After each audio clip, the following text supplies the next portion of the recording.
All right. We're live. Let's get our technology set up. Make sure that we're live a little bit early, just so that, we have time to set up our technology because I'll be over here struggling. I Oh, you do. got this. You're a pro at this now. I promise I'm not.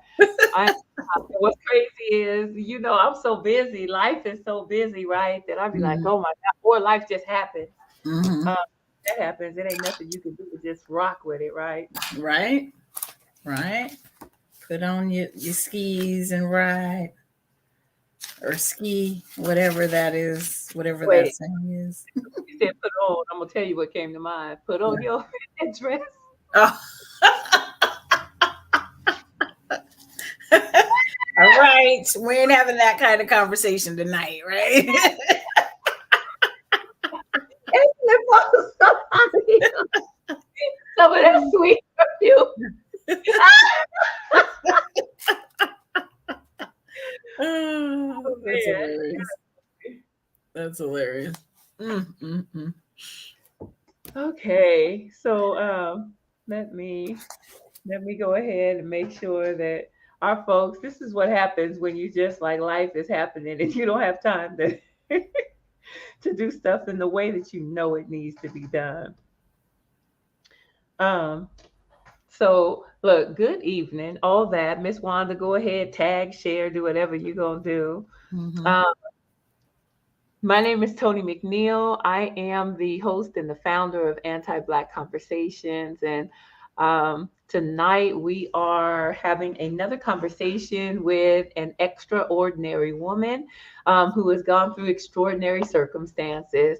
Her name is Miss Wanda. Miss Wanda, you want to introduce? Woo, woo, yes. All right. Let's see. I am Wanda, also known as Miss Wanda, host of Full Circle Radio Show, where I use my voice to create space for Black women to have conversations a lot like this, conversations that are important to us. And I've been doing the show now for 5 years. Yes, Dr. Um, Wanda. Mm-hmm, mm-hmm. as Dr. Wanda. What up, Tia? Yes, Wanda. I had somebody listening to the podcast and was like, "Can I call you doctor?" Yes, yes. Oh, I'm honey, gonna have to find a school to give me an honorary doctorate degree from oh, some. honey. When the community go ahead and dub you a thing, just go ahead and walk in it. Right? I have learned the community refers to me as elder. And I used to feel some kind of way about it, but I realize now I am an elder. Yeah, Walk in it, receive yeah. it, Dr. Wanda. I receive it. I'm Dr. Wanda up in these streets here. I've been doing the show for 5 years, but I have been doing radio for over 20.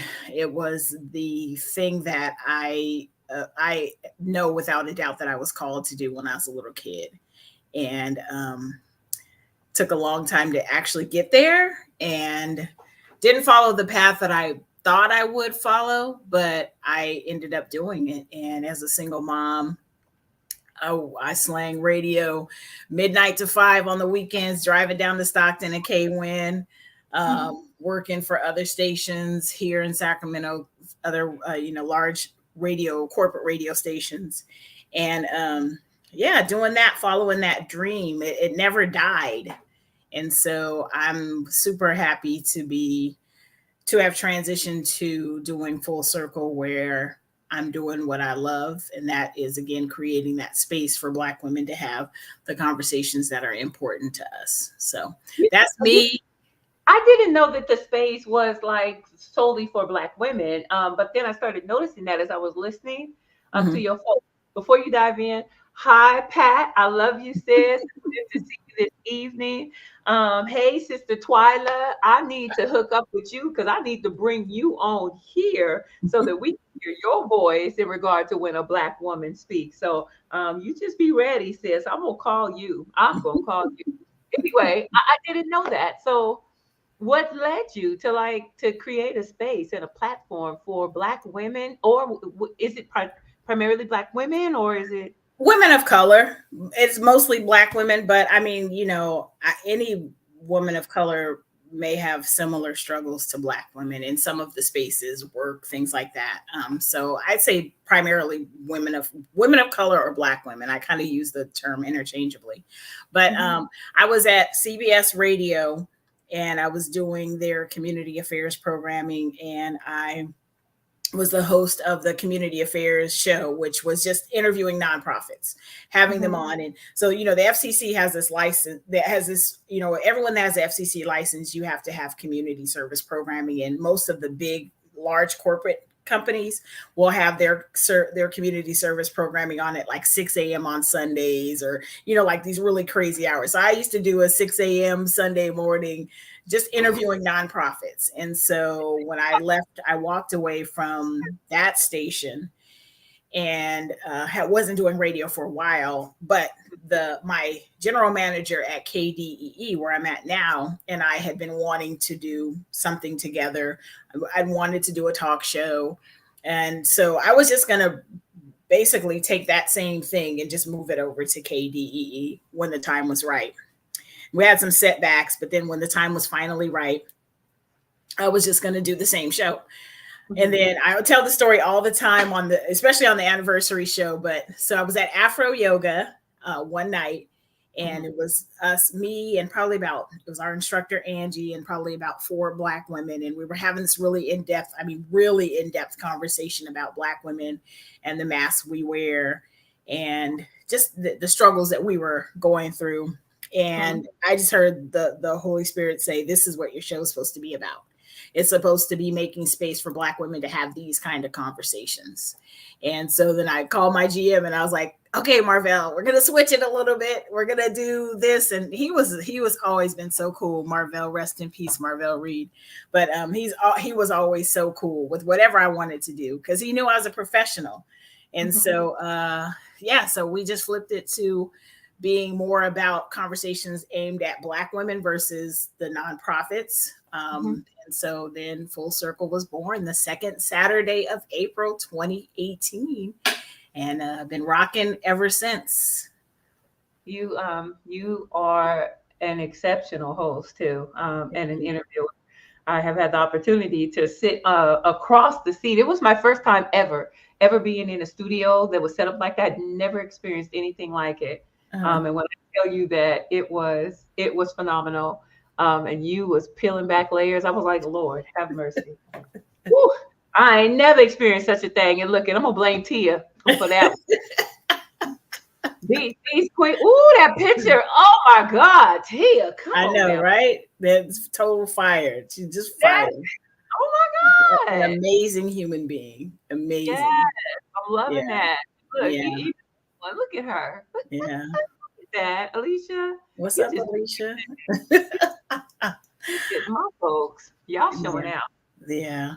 That's why I'm really protective about the show too, because I want to make sure that we have a space for us so we can be as fly as we want and talk about all the things that we want, whether it's mental health or how, hair or whatever it is. We're so beautiful and come in so many different, there's all different.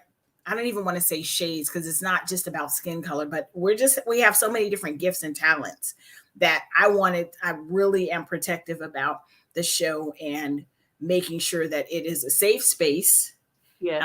and making sure that it's impactful and it's important. So many people are like, oh, can I get on the show? And I'd be like, nah, it's not everybody is going to be on the show, and it's not your platform to just advertise your product. Like, you really have to have something to say that is propelling Black women. Mm. Let me say Well, that one again. yeah, look, say it again. Yeah. Say it. Yeah, because people are like, I just, I got this thing coming up, and nobody.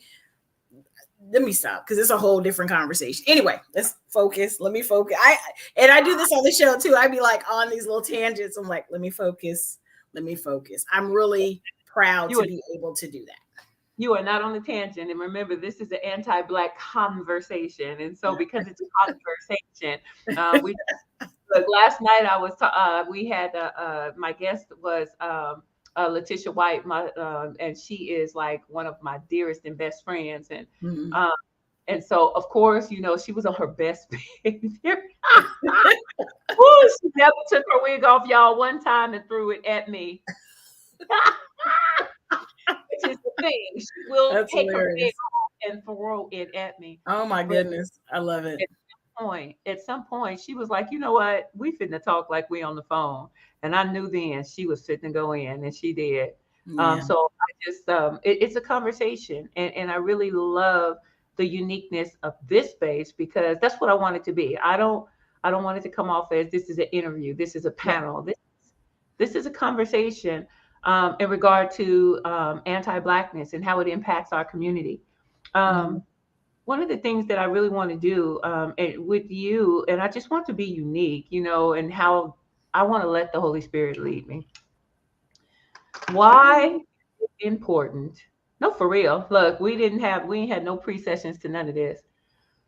Why is it important for Black women to speak? Ooh, wow.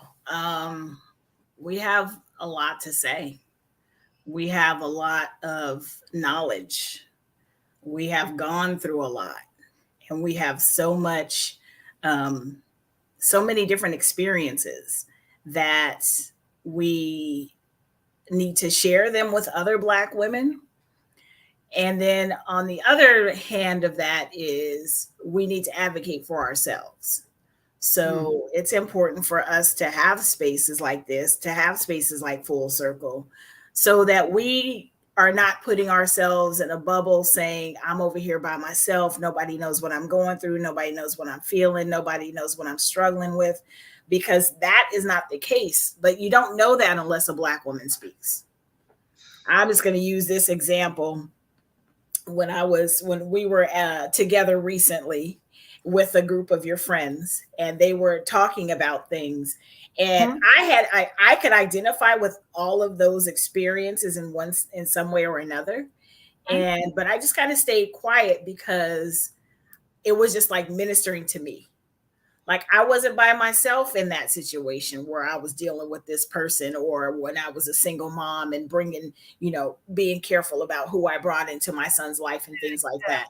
And it was, I didn't say a word. And as I was leaving, driving home, I was like, I hope, Tony's friends didn't think I was like some weirdo just sitting here soaking it all in. But because I've been accused of being Mhm. like, because I'm introverted, like I'm an extroverted introvert. So I can turn it on when I need to, but for the most part, and so I was like, I hope they don't think I was, being like weird or anything, but it was really just kind of like speaking to me.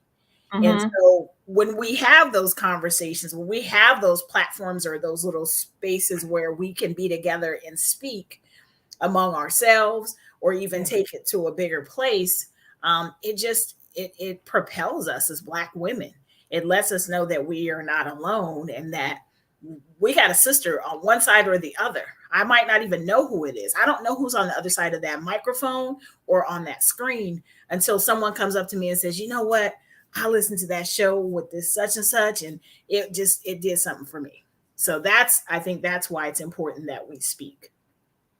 And I often, I didn't really know, to be very honest with you, how complicated things can be when a Black woman finds her voice. Yeah. How much clapback one can get when a Black woman, and there's different. So I'm saying this, what I'm saying a Black woman, because I also want to, there's a maturity that one reaches. And when one begins to reach that level of maturity to where she then begins to speak from wisdom, Mhm. experience, hindsight. And when she gets to a place to where she ceases to be apologetic, Yeah. about that from which she speaks, because they're her experiences, right? Hmm. This is her hindsight and her wisdom. I never realized that there was going to be so much repercussion. Yeah, yeah, you're right. You know, we still, even when we speak up, we're told to be quiet. We're told our experiences can even be minimized by people. Oh, it's not that bad, or even by each other sometimes. It's not Yeah. that bad. You know, I went through worse. Then we start to compare. I went through worse and all that. So yeah, even in that, that's still a fight that we have to put up with. Yeah, we can speak, but we need the opportunity to speak freely without any interruption, without any having to explain ourselves, without any comparison, anything. Our word should be just as good the way it is, right? It should be accepted the way it is, no matter what. And I think Right. that's the other reason why I like Full Circle so much, is because there was a time when I didn't use my voice. There was a Hmm. time when my voice was almost silenced permanently. And, Hmm. you know, now I'm grateful because I can talk about those experiences, but I can also go back to that time to identify with a sister that may not be where I am now, but they may be where I was, where I didn't allow I wasn't nurtured to use my voice to advocate for myself. And so is it always, and so I'm going to hold that quote there for just a Hmm. minute, Hmm. and then I'll come back to it. That's why I have to, that's a marker. Is it all it's So there is healing, there's power, there's self-advocacy, there's there's wisdom in the words and the voice of a Black woman. um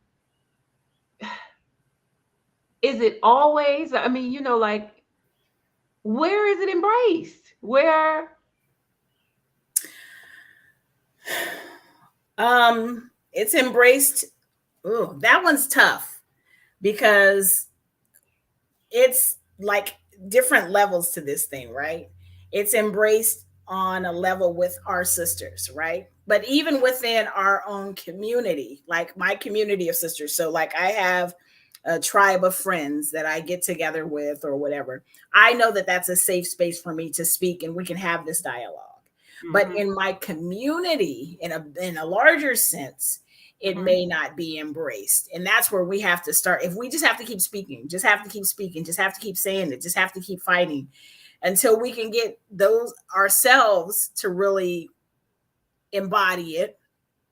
And then and then we can get other people to get on board with us as well. I love this quote that Tia posted. Like, if you don't say anything, people will do anything and say, well, they didn't argue.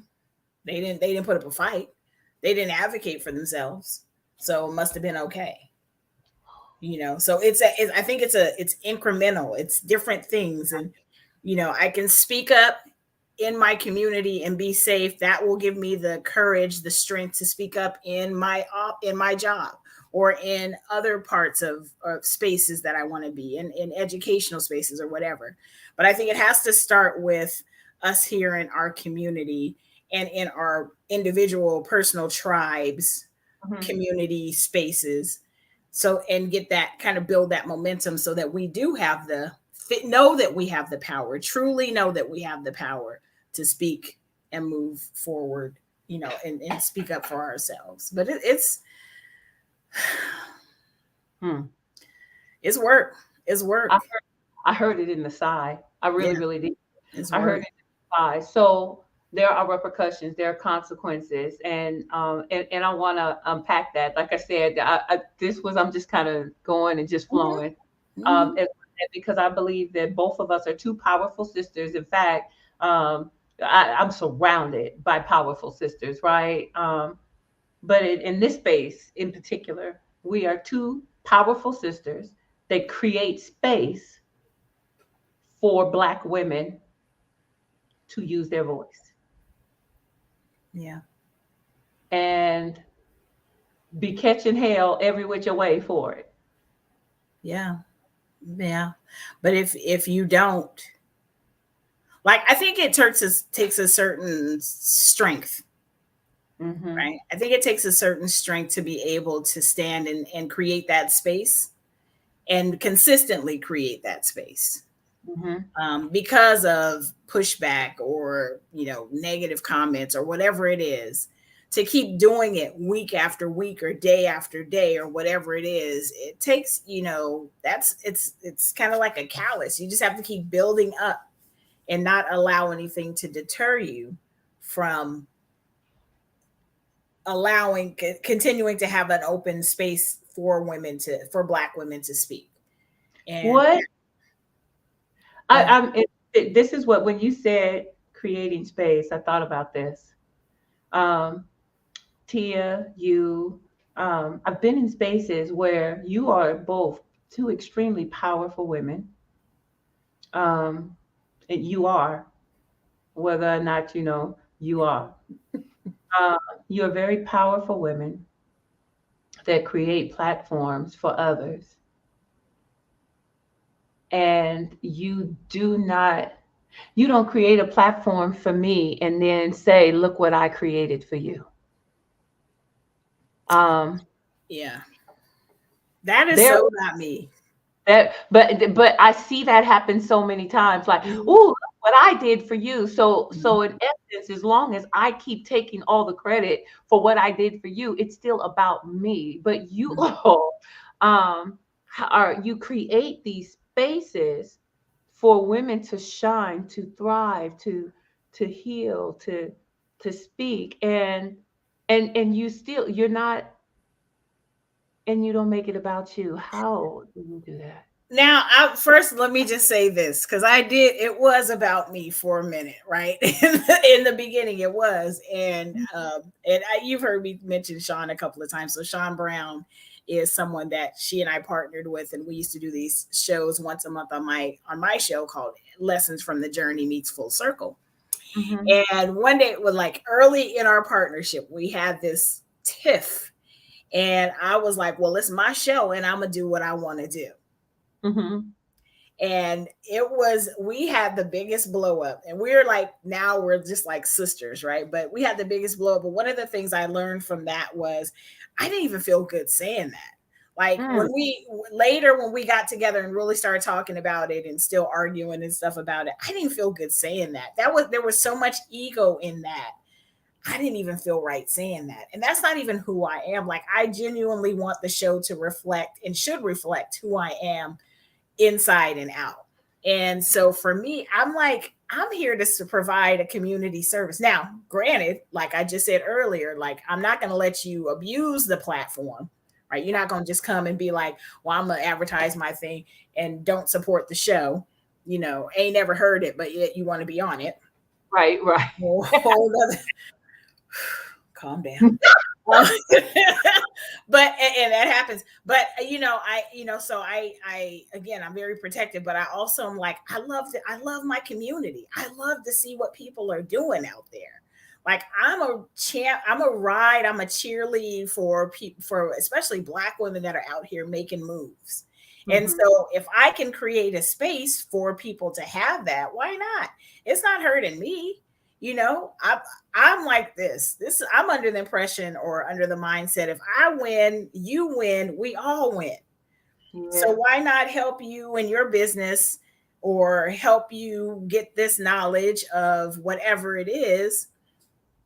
I it's not going to hurt me if I what would it look like if I stopped you? If I was like, oh, well, if you're not talking about me, or Mhm. that ain't even me. I ain't Right. never been that person.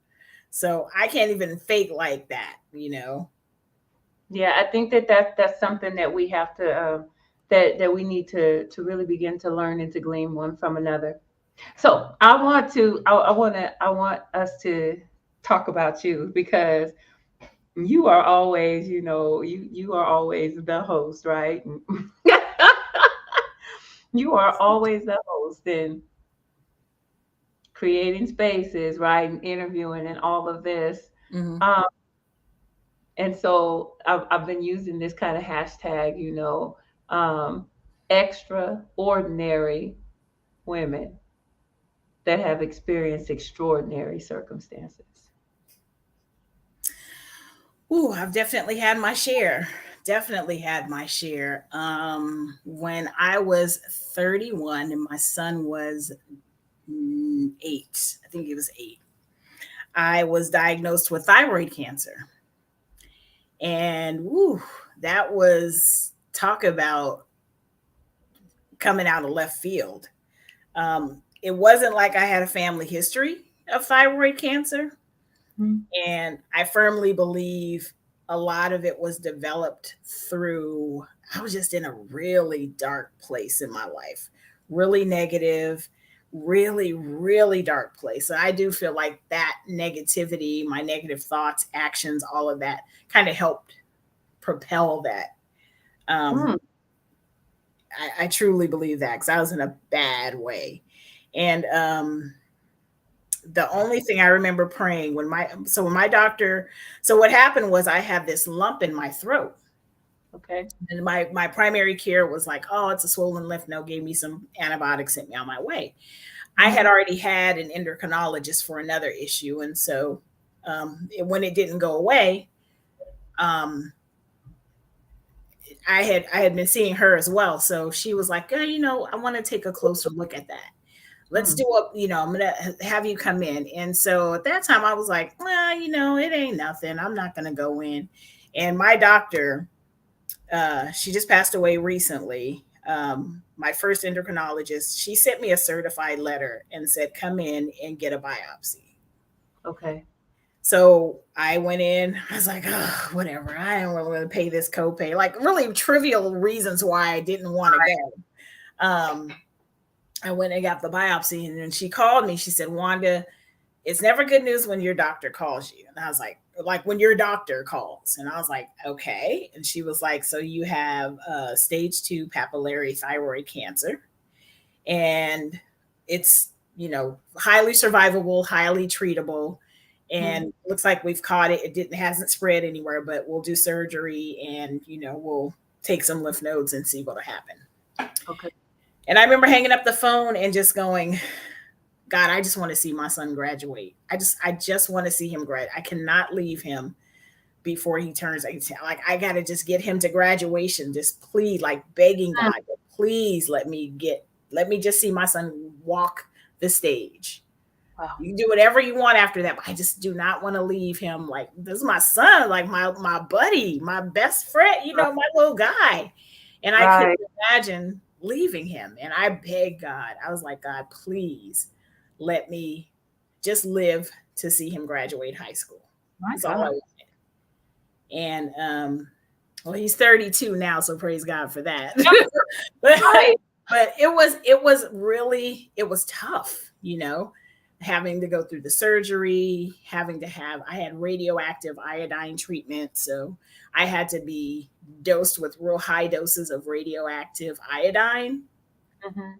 which meant that when I was in the hospital after they did the surgery, the cancer was encapsulated, so it hadn't gone anywhere. Lymph nodes were all clear. Um, Hmm. I had this radioactive iodine, and so they would come. I'd be in a room by myself. Everything was wrapped in plastic because I was radioactive, and they would shoot me with a Geiger counter, and Oh so my God.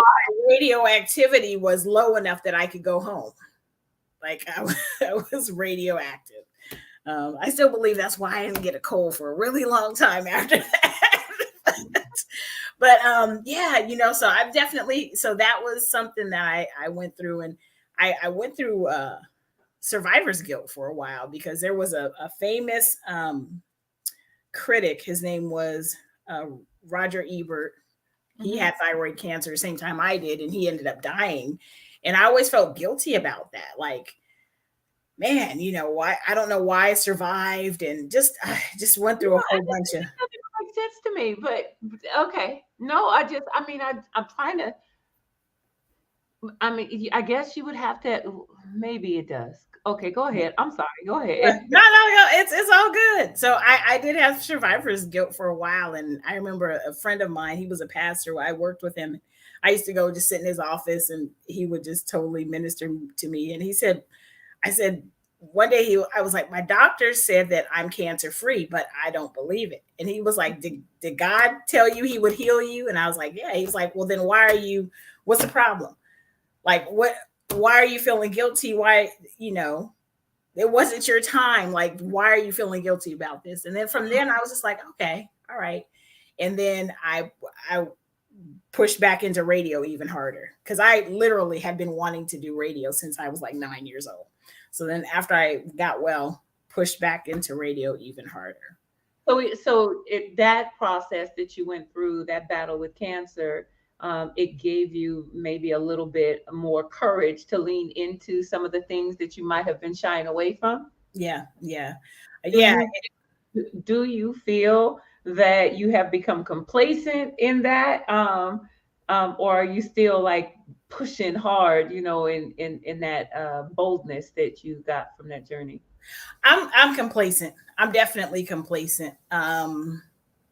Yeah, that's the thing that I'm working on now, because I'm doing radio, love it, and I'm still looking for new ways and finding new ways to present the information with like my Overcomer series and things like that. It's not that Mhm. so much; it's the other things. It's the starting my business and not, you know, going full throttle with that, or, you know, retiring. Like, it's time for me to retire, like all of those things. So I'm definitely complacent in continuing to push forward in things that I know that God's called me to do, that I just haven't gone all the way in, you know, just haven't gone all the way in.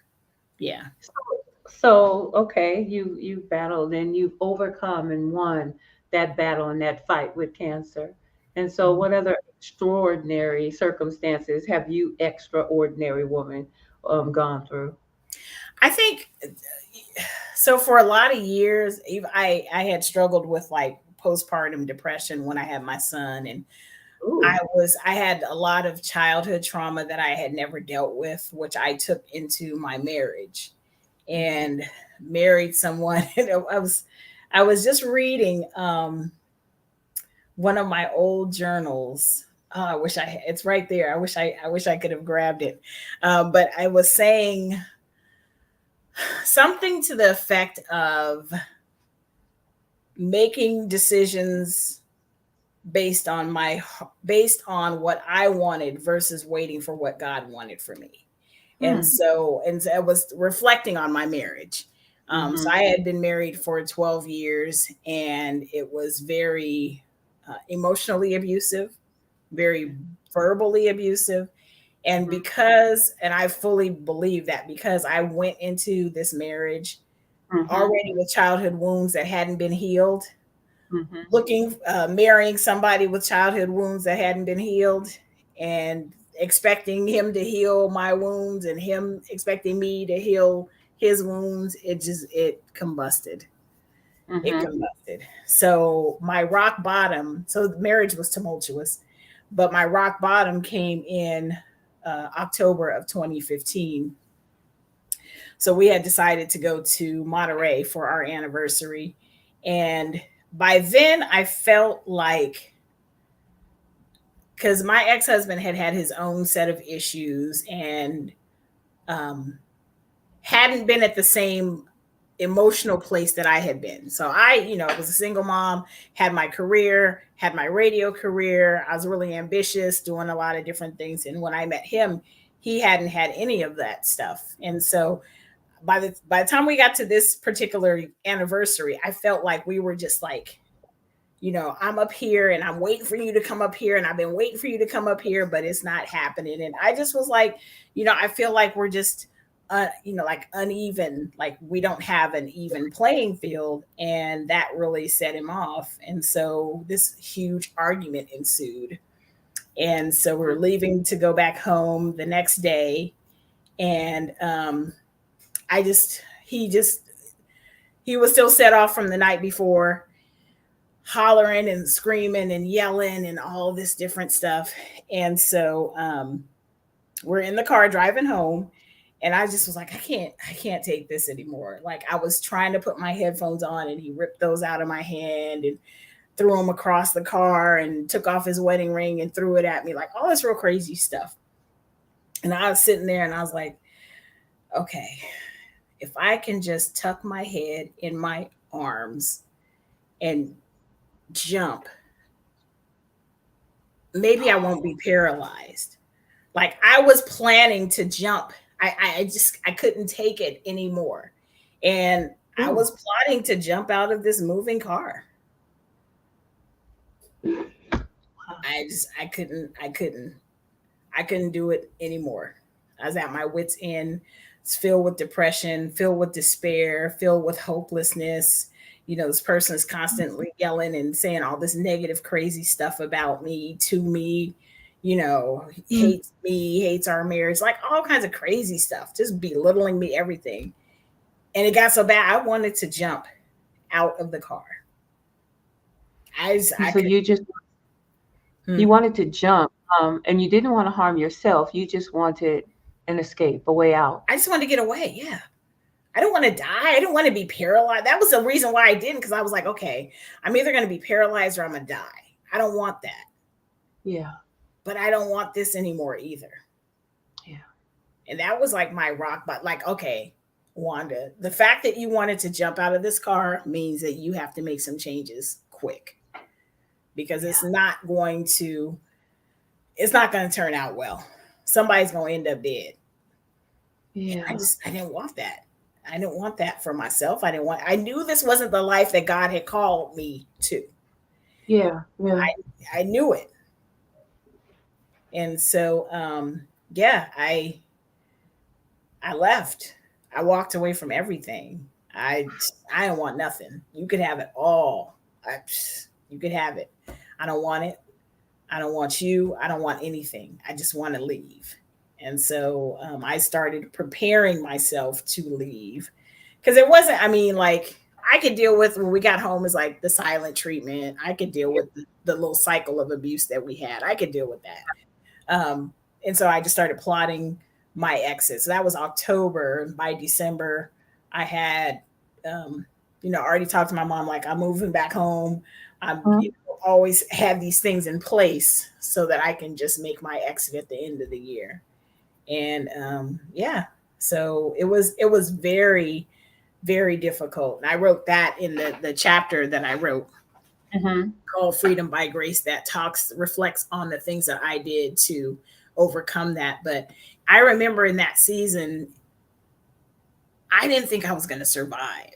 Just emotion, the hurt and the pain of having to leave someone that, sounds totally crazy, but that I still loved. Like after all that, I still loved this person. And I was like, That sounds crazy, sis. because it sounds crazy. Like this person made you want to jump out of a car, made you feel like, not made me feel like I wanted to jump out of a car to get away from you. How could I still love him? But the power of love is so strong. But I feel embarrassed when I say that, right? Like I still loved him. You know Mhm. what I mean? Like even though you were yucky to me, even though you were all these things, I still like Mhm. this love for this person, Right, right. you know? Yeah, I So, do. I completely understand that. yeah. Um, yeah. So many of us women of color stay for the sake of having the status of relationship, but end up losing ourselves. Yeah, yeah, yeah, Miss Yeah. Toria, absolutely, absolutely. Completely lost myself. Walked away from radio because I was working in radio when I met him, and ended Mhm. up walking away because I wasn't me. Right, I wasn't right. me. Yeah, And that's a delicate, it's a delicate battle or balance or what have you, and it is difficult to find oneself. And once you do, so the first, I guess what I want to ask is, do you feel like you knew who you were when you were in the relationship, or did you begin to find yourself and grow into who you were after you left? I was. If I'm being completely honest, I think before I met him, I was just going through the motions, right? Didn't really know, because again, I had these childhood wounds that I hadn't even dealt with. Before I knew it, I was 22. I was a mom. I was living in San Francisco. Like I was living this life. Took a job with the state so I could feed my child and just, going through these motions. I never took time to really even, I didn't know who I was. So I went into this not knowing who I was, not Right. having done any of the self work Mm-hmm. beforehand.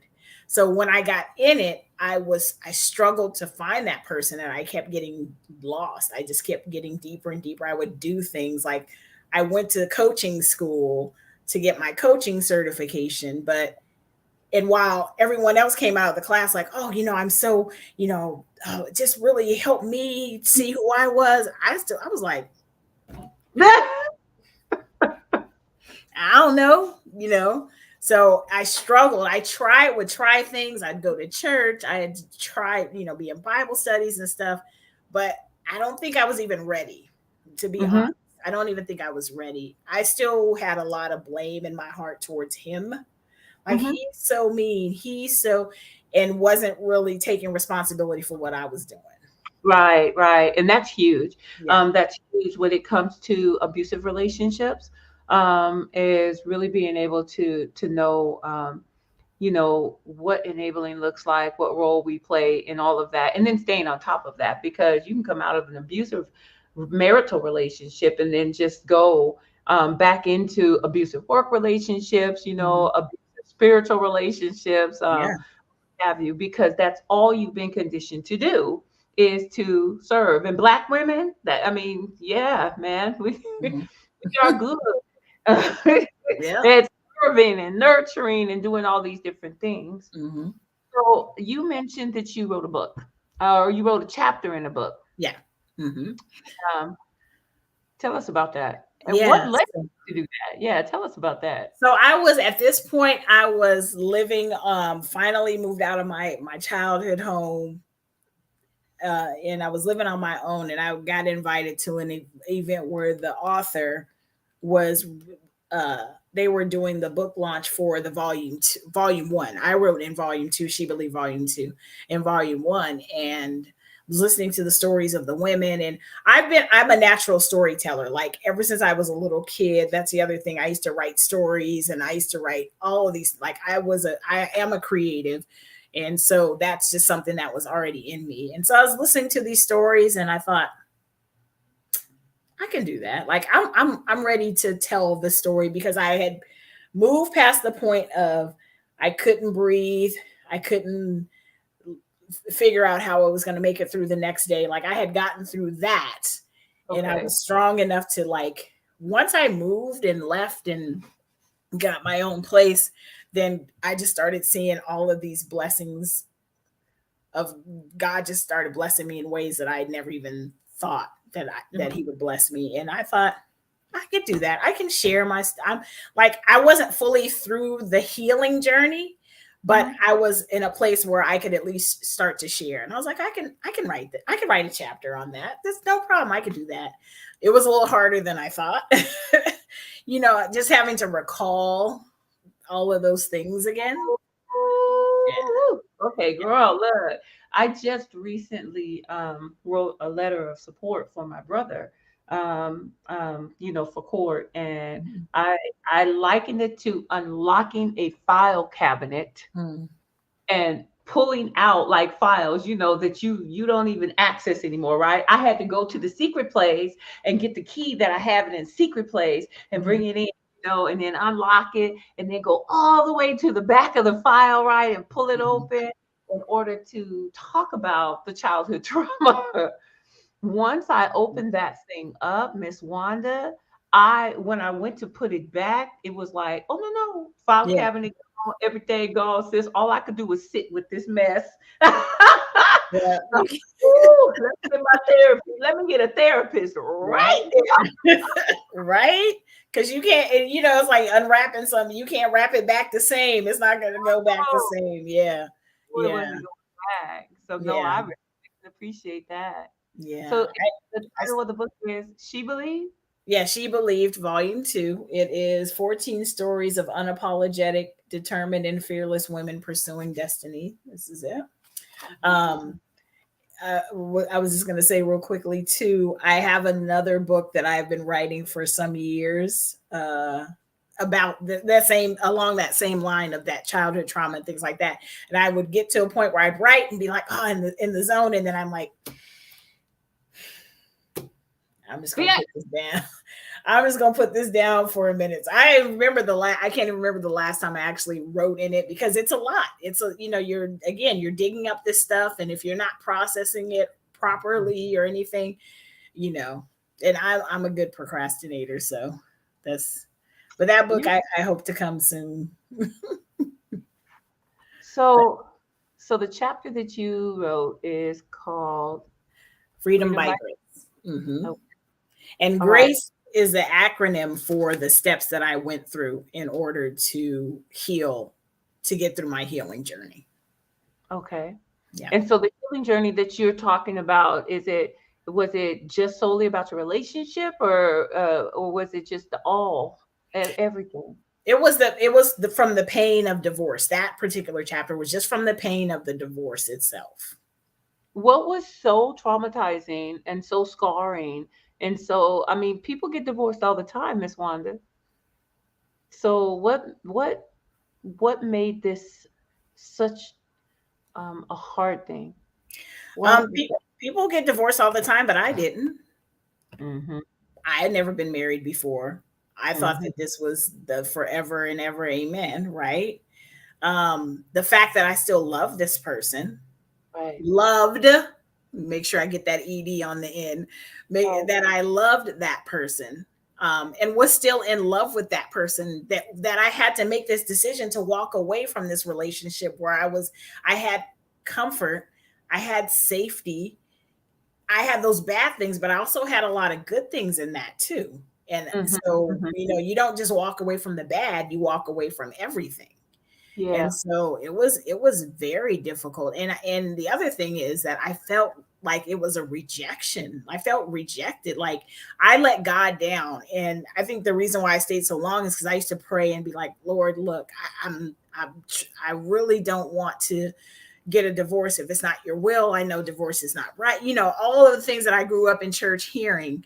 And I Right. felt like I was letting God down if I left. So it was really a difficult decision to leave no matter what. It was still difficult. And it was difficult to go through for me because of those things of that. I still love that person and we still had really great times together. And, we had a blended family and I still, loved his kids, and he had a relationship with my son and my niece and nephew, and just we're intertwined in all those things. So it was so many different things that made it purely difficult, and I had never lived by myself. Okay.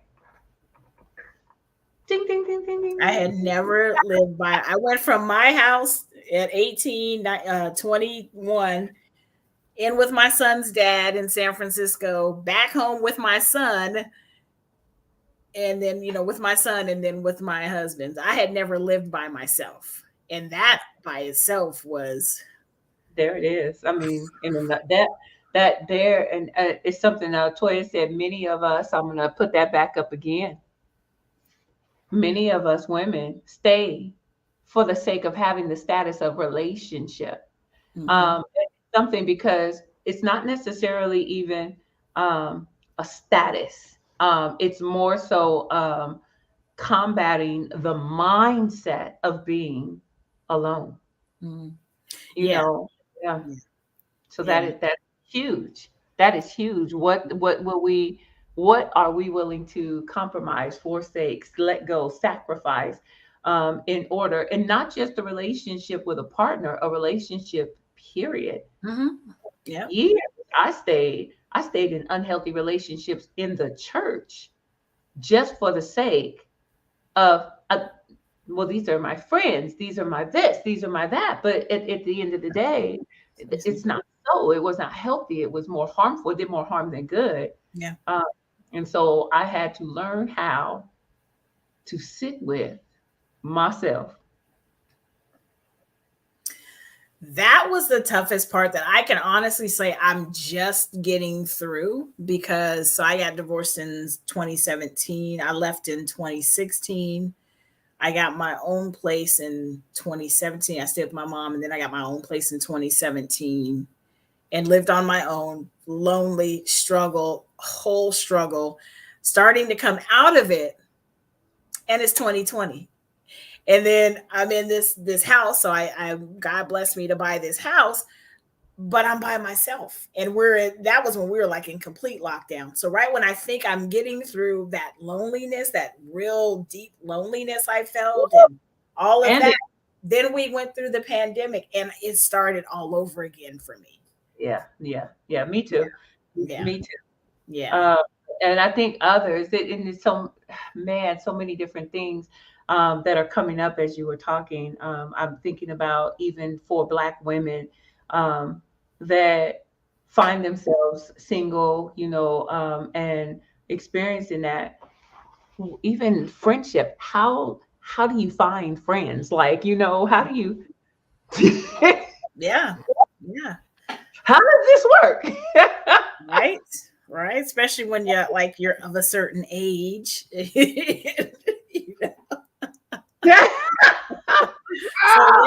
So it's all yeah. So One of yeah, the most so go ahead.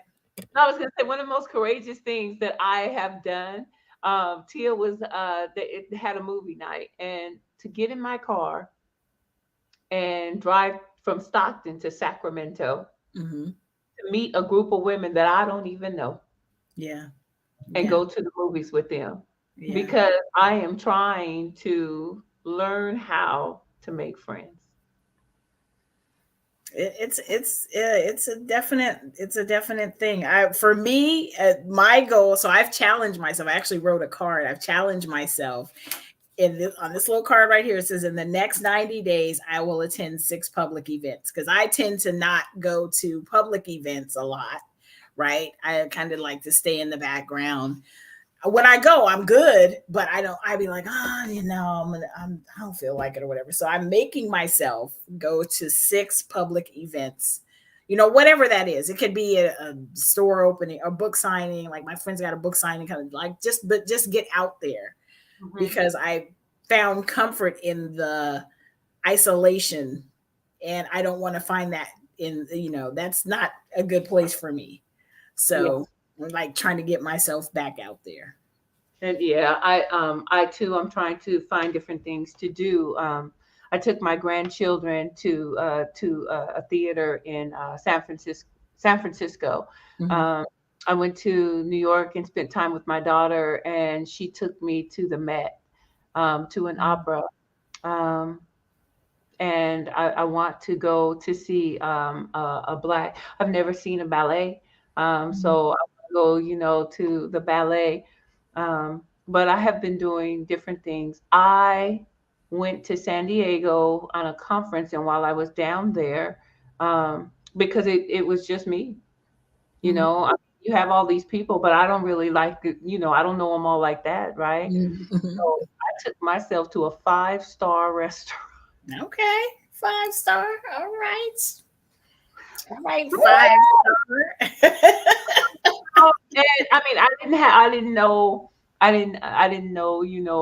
the menu. I didn't know how to order. I Uh, had over the fact that, you got couples in there and it's all mhm.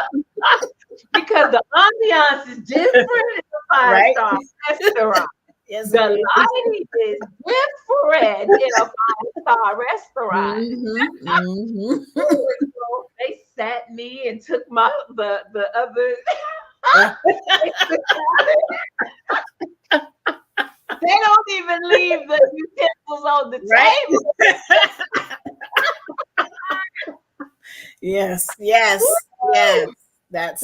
for one? Okay. Mhm. They took my stuff, left me by Uh-huh.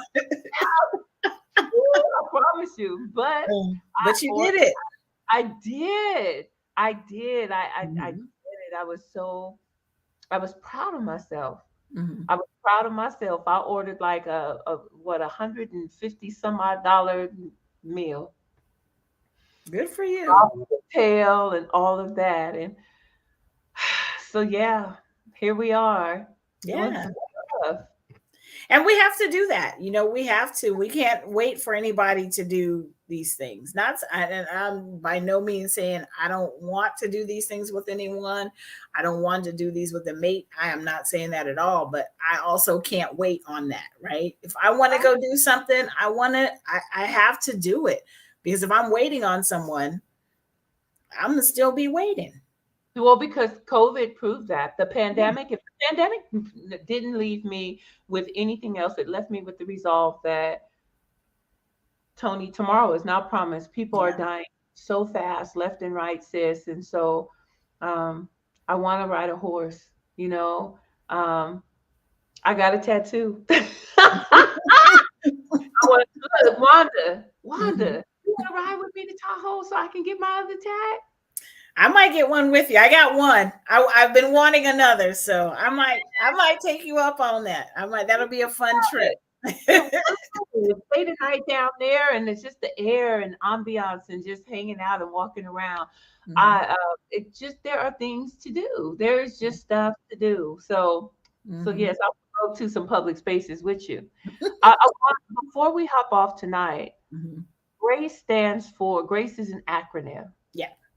Yeah. and so yeah, tell us about that. So the first one, I always got to get the book just to make sure I'm saying it right. So the first one was I had to grieve the relationships. Like, so whatever happened, whatever, understand that this was it. It was over. And I had to go through my own grieving process with just the fact that this is over. I'm no longer this person, Mrs. Such and Such. I'm no longer a married woman. I'm no longer his partner. I'm had to go through my own grieving process. And that was really, really, really difficult.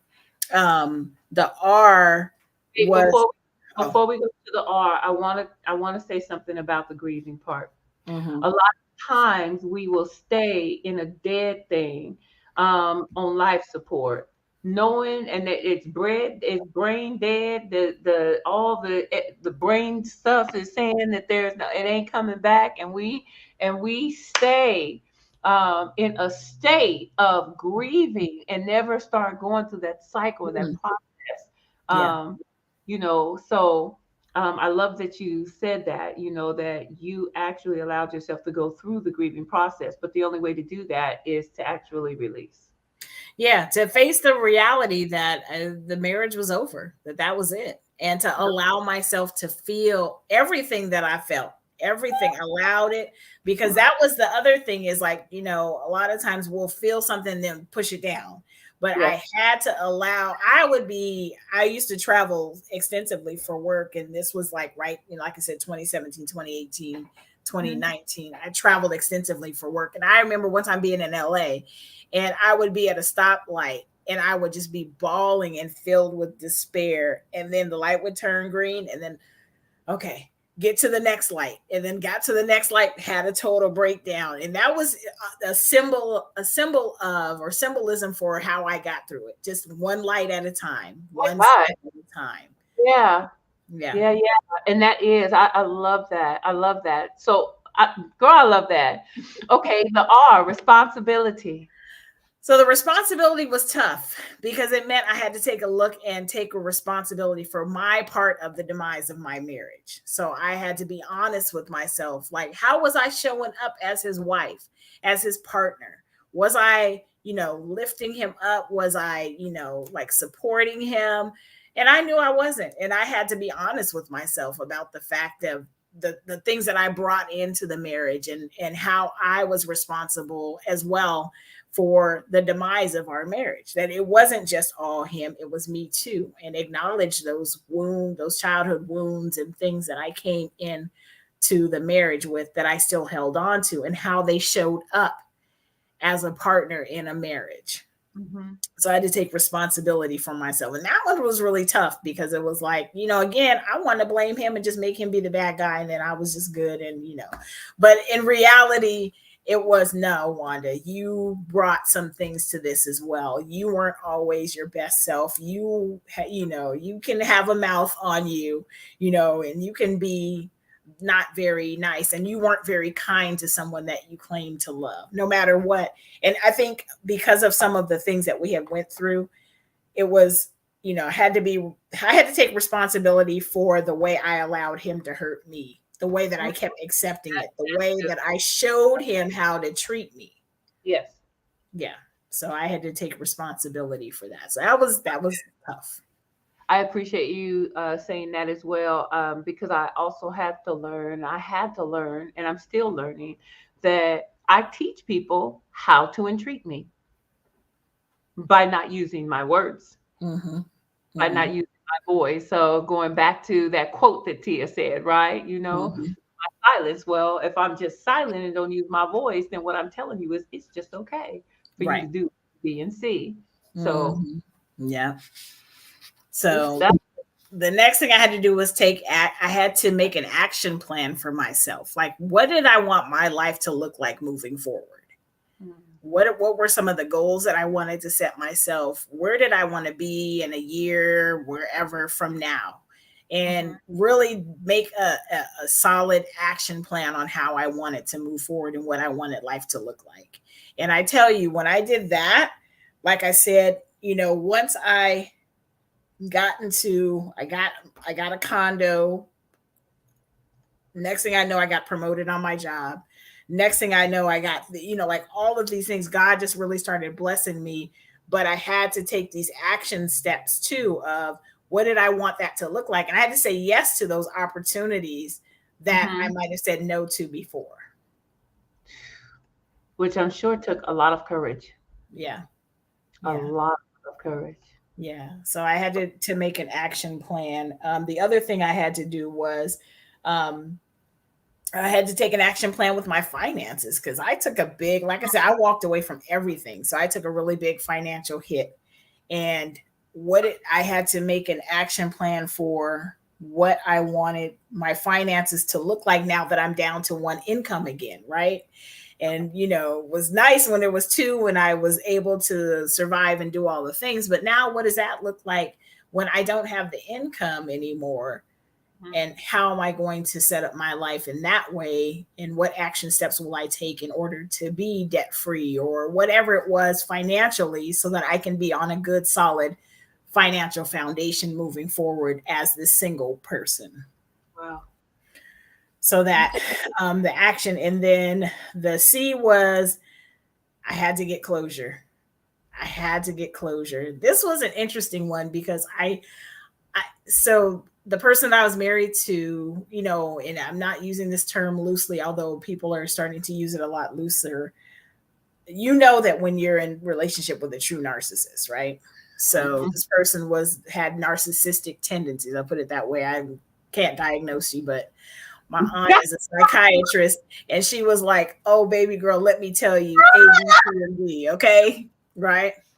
So I have pretty good authority that that's what it was. But I thought my closure had to come through him, and so I would apologize. Like I would call and be like, "I'm sorry for the way that I showed up in the marriage, and I had done all this work on myself." But it would always end up in an argument and him blaming me and him making me feel bad or manipulating me in some way.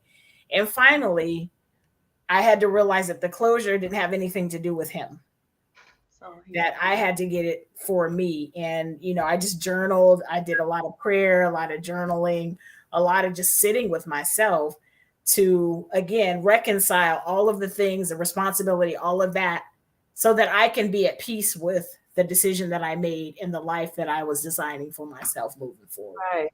Right. Yeah. That right there is huge, because there are a lot of people that can't get closure, for one reason or another. Hmm. Um, and so I really appreciate that, in regard to closure has nothing to do with the other person. I am of the mindset that when a thing is over, I don't even need to announce it. Hmm. What Yep.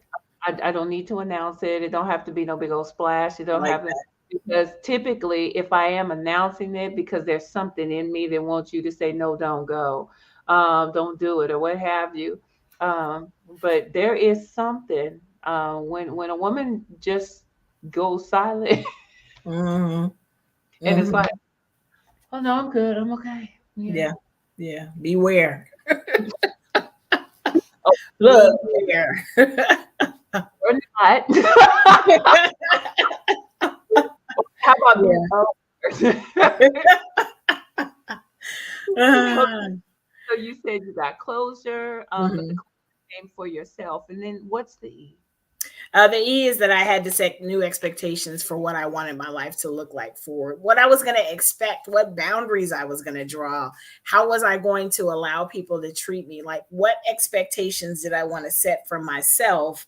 And I'll just read a little bit from the E part of Freedom by Grace, where I just said in the beginning here, I set expectations for my future according to God's word. Isaiah 43:18 and 19 in the ESV says, remember not the former things, nor consider the things of old. Behold, I am doing a new thing. Now it springs forth.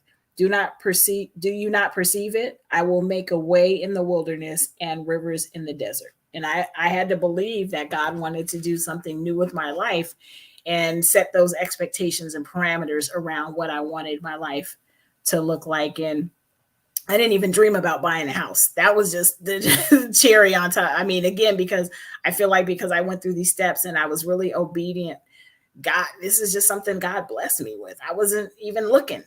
And so I really had to set these expectations. I knew I wanted to buy a house because that was something that I had always wanted to do, even in my marriage. Mhm. But I had to it set these expectations for how I wanted my life to look like moving forward, and just gotta lay them in God's hands. And like, Lord, this is I'm yours. Like, I know you have something planned for me. I know that was a detour on the path that you had for me, but here I am now, and these are the things, how, like, I wanted to be strengthened, and how did I want to move forward in life. And so I had to set those expectations of relationships, friendships, of my finances, and all of the things in order to get to a healthy and healed place. It's just two things I think that I want to lift up before we go tonight. One is you said detour. You likened your 12 years of marriage as a detour. Mm-hmm. I I really challenge that. I just because how would freedom by grace have been birthed without that experience? How would you have learned, Mm-hmm. um, you know, to grieve, accept responsibility, take action, give yourself closure, and then set expectations for what it is that you want your life to look like had you not taken that detour? Yeah. I just feel like I feel the word is true. All things work together for the good of those that love the Lord. And Mm-hmm. God uses all experiences. I think that a lot of the times, we say, oh, you know what, that was a mistake. And God was like, okay, yeah, I'm omniscient, omnipresent, sovereign. I knew it was gonna happen, baby girl, before it ever happened. Mm-hmm. Shocked. Look what she did. He's omniscient. I already He knew so, like, I it. say that because I'm just learning not to beat myself up so brutally about some of the things that I can regret something that I Yeah. did, but I Mm-hmm. also, in hindsight, have learned to dig out the treasure from the trash. Mm. I like that. That's good. That's And good. I there is like that. treasure always in trash. There is always something. And what may be a jewel and treasure to you may not be that for me, but there is always treasure to be found in the trash. Mm. Yeah. I like that. I like that. So the last thing that I will ask of you, tonight is, so other women that are listening that have failed marriages, failed relationships, they feel like they failed. They feel like they failed God. They just, what would you say to a young woman or an older woman that feels like, I'm lost. I've lost everything. I don't even know where to start or what to do. I would say that God is a restorer. God is a restorer. And I know that right now, in this season of feeling broken, whatever that is, relationship, marriage, job, whatever it is, in the season of feeling broken, that God can still restore. And we just have to trust Him, put our trust in Him, Mm. recognize who we are in Him, sit with ourselves, sit with Him, and start to really allow ourselves to process those things and be very honest with ourselves. Like, it's not an easy thing at all. It's not easy to sit with yourself and recognize your own mess or Yeah. your own way you've done these things. Right. But I truly believe that if we do that, if we sit down, however that looks like, journal, therapy, whatever it looks like, and start All to all of the above, right? And start to get honest with ourselves and really build up that trust and relationship with God, He can restore and heal. I was just thinking the other day, because I still work with my ex in a capacity. uh-huh. And I was just looking at a video of him and I was like, I feel nothing. And not in a negative way, like, I was just like, I feel nothing. And I praise God because I never thought that I would get there. Mm. Never Mm. thought that I would get. Now I, Yeah. I can see him and be like, "What's up?" And not have any feelings whatsoever Look, romantically. Care about him as a person, but I'm Miss good. Miss Wanda, Yes, look, we gotta go. But yes. I'm gonna tell you when I knew. When you say that, I'm gonna tell you when I knew. Because my ex-husband, we co-parent, all that stuff, and he would come around. I'd give him a hug, and he would put his hand on the base of my back. And I always tell people I used to have locks, right? 7 years, and I grew them, but I always wore them up in a bun. I Mhm, never let my hair down until I came home, and there was just something about me. I felt, like on Little House on the Prairie when the hair is always up, but then you see them with their husband and their hair is down. mhm, That's the kind of woman that I was. I say was now because I'm wearing my hair down. I ain't waiting mhm. for nobody. I'm fixing to wear it down. That's it. Deal with it. But he would put his hand on my back, and I promise you, I feel like my bun would just fall.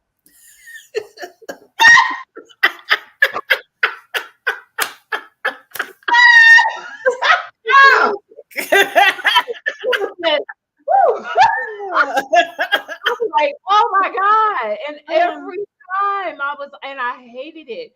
I felt like he knew too. Like he could just Mhm, touch my back and just poof, my hair would fall in the spirit. mhm, That's how it was. mhm, But I remember the day, sis, when I walked up to him. We were at an event, and I said hello, and I gave him a hug, and I turned around and he touched my back and nothing. mhm. That's freedom right there. That's Woo! freedom right there. Oh That's my God. I was like, wait. Mhm. I almost wanted to go back and say, wait, do it again. Do it again. Just so I'm sure, right? But, but Yeah. we often do things together, Mhm, around one another, in working capacities. And what is different is I do love him. I will always love him. mhm, I loved him enough to marry him. I loved him, and I chose to love him. I still choose to love him. mhm. I just won't ever. I romantically, I have no Yeah, desire. yeah, yeah, Yeah. yeah. Well, I'm looking forward to us having more conversation in person on June 17th. Yes, June 17th at the Yes. Brick House, Yeah. in Sacramento. We are having an in-person anti-Black conversation for women. Oh, it's gonna be amazing. I'm partnering with Tia Harrison, Tia Hairston. But I am partnering with Tia Be Love Holistics, and we're gonna have a time. Yeah, it's gonna be So wonderful. Yeah. look, she's so look. It's gonna be lit. It's gonna be lit. Family, you want to come out June 17th, Brick House Gallery in Sacramento, 35th and Broadway, 35th and Broadway, 36th and Broadway. But yeah, you want to come out because it's gonna be more this and more. So Right, make sure you come out. and Sorry, I'm I telling always got to get my little radio, thing. you, Yeah, are my family, you make so sure you good. come I out. love you. You are super good. I'm trying to see like who next, who next, who is next, who do I have that is coming up next? I think that it is my sister. Ah, yes, it is. Um, oh, Morgan. So the next anti-black conversation that is coming up is going to be not Mother's Day. We are passing that. Uh-oh. May 15th. Shut your mouth. It's Miss Tia Harris. Yes, yes, yes, yes, yes. I'm excited. Yes, yes, Oh, let me get her stuff so that y'all can see who it is. yes. Tia Harrison is going to be gracing us with an anti-black conversation. You know what, Miss Wanda? I think you should be the one to interview her. I've interviewed her twice. I can do it Mhm. again though. Don't tell me what a good time. I can do it again. Yeah. Yeah. Actually, that would be cool because I think we have such a cool rapport that I think that actually would be cool. So yeah, I'm down for that. I'm always down. I'm down for conversation. I'm down for conversation with amazing Black women. So yeah, let's So do we it. will, and what I'm just pulling up her flyer right now. It is going to be on May the 15th, Monday evening, May the 15th at 6 p.m. Um, right here on Anti-Black Conversations page, and so we will be having an exclusive interview. And she's been doing a whole lot of stuff. Like She has. she has been busy. It's gonna be the Real, three of us. Oh, that's gonna be yeah, crazy. That's gonna be crazy. I'm excited. I'm excited. it Yeah. is. It's gonna be fun. Yeah. So it's look, she said turn up. Yes, we gonna turn up for I have real. that So libations. right, I might have to have a drink or something on that night. Oh, because Uh, tea is fun. But mhm. but yeah, so we're gonna be having an anti-black conversation, like I said, on May the 15th after Mother's Day. And we will be featuring Miss Tia Hairston. She'll be, you look that picture already. Mhm. Wild. Mhm. And Yeah. on the horse for her birthday. She be wild now. She just look. Mhm. Yeah. So we That's gonna gonna be we gonna good. turn up with Tia. Yeah.